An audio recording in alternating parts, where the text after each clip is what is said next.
저는 부디 언택트 상황의 위기를 언택트 시대를 맞아 새로운 변화를 꾀하는 기회로 삼아서 안녕하세요. 청년 문화 크리에이터 곰씨입니다. 원래대로면 밖에 나가서 행사나 문화예술 콘텐츠를 찍어야 되는데 상황이 상황이다 보니 어쩔 수가 없네요. 할 수 있는 한 최대한 집에서 안 나가고 있어요. 전문가들은 앞으로도 이런 상황이 이어질 수 있다고 하는데요. 공연 예술에 종사하시는 분들은 어떻게 해야 될까요? 저 역시 오프라인 이벤트를 해야 되는 입장이다 보니까 고민이 좀 깊어집니다. 정말 이러한 언택트 상황이 오랫동안 지속되어서 아예 언택트 시대가 와버리면 관객을 모아야 하는 공연 예술, 특히 안 그래도 여유가 없는 연극 분야에 있는 분들은 어떻게 대처해야 할까요? 여러분 혹시 데몰리션 맨이라는 영화 보셨나요?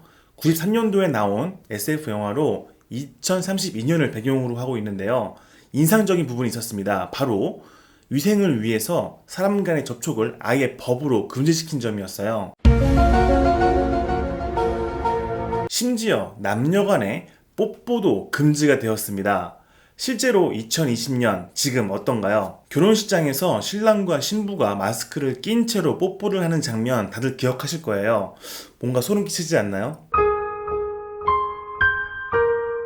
잠깐 영화를 언급한 이유는요. 앞으로의 미래에는 이러한 언택트가 더욱더 자연스러울 확률이 높다는 것입니다. 그럼 지금부터 연극이 언택트 시대를 대비해서 어떠한 것들을 해야 할지 약간은 좀 엉뚱한 아이디어를 공유해 보려고 합니다.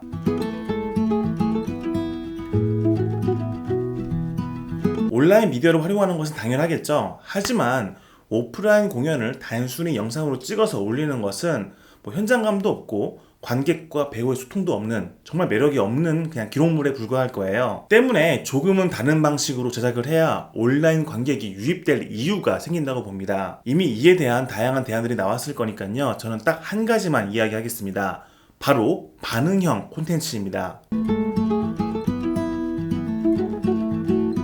온라인 콘텐츠 공유 사업의 선두주자인 넷플릭스는요, 2017년에 이어서 2019년에도 반응형 콘텐츠를 본격적으로 보여줬는데요. 반응형 콘텐츠란 스토리가 진행되는 중에 양자택일처럼 선택을 해야 되는 상황에서 시청자가 선택을 하는 거예요.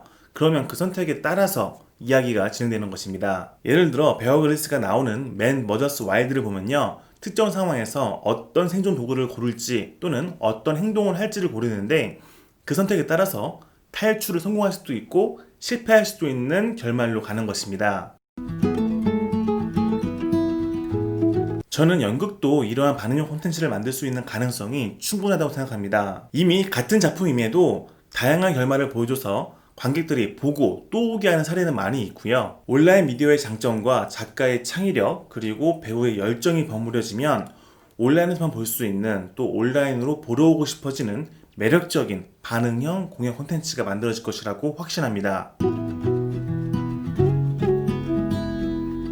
넷플릭스처럼 큰 돈을 들여서 프로그램을 개발하지 않더라도 기존에 운영하고 있는 다양한 서비스 플랫폼을 활용하면 충분히 퀄리티 있는 인터랙티브 콘텐츠를 만들 수 있기 때문에 처음부터 완벽할 필요는 없다고 봅니다. 또한 극장에서 촬영이 끝나면 세트를 바꿔서 다른 작품을 찍을 수도 있기 때문에 극장 대관이 조금 더 유연해질 거예요. 물론 꼭 극장이 아니더라도 스튜디오에서 촬영할 수도 있겠죠. 네, 이미 대중은 온라인 콘텐츠에 목이 말라 있습니다. 아무리 콘텐츠가 홍수처럼 쏟아져 나온다고 하더라도 볼만한 것은 그렇게 많지 않거든요. 얼마 전 TVN에서 종영된 삼시세끼 그리고 현지에서 먹힐까를 유튜브 생방송으로 24시간 동안 틀어주는 것을 봤습니다. 보니까 낮이고 밤이고 새벽이고 수천 명, 많게는 몇만 명이 보는 걸 봤어요. 그만큼 그저 그렇고 다 비슷비슷한 콘텐츠 사이에서 연극이 가진 매력은 충분히 경쟁력이 있다고 봅니다. 그렇지 않다고 생각합니다. 최근 대학로를 둘러보니까요. 이러한 상황에도 불구하고 연극을 볼 사람들은 줄을 서서 티켓팅을 하고 있었거든요. 아무리 온라인 콘텐츠로 연극이 소비된다고 하더라도 오프라인 연극이 가진 매력은 앞으로도 쭉 지속될 것입니다. 오히려 온라인 관객이 오프라인 관객으로 유입되는 그런 좋은 효과도 있지 않을까요?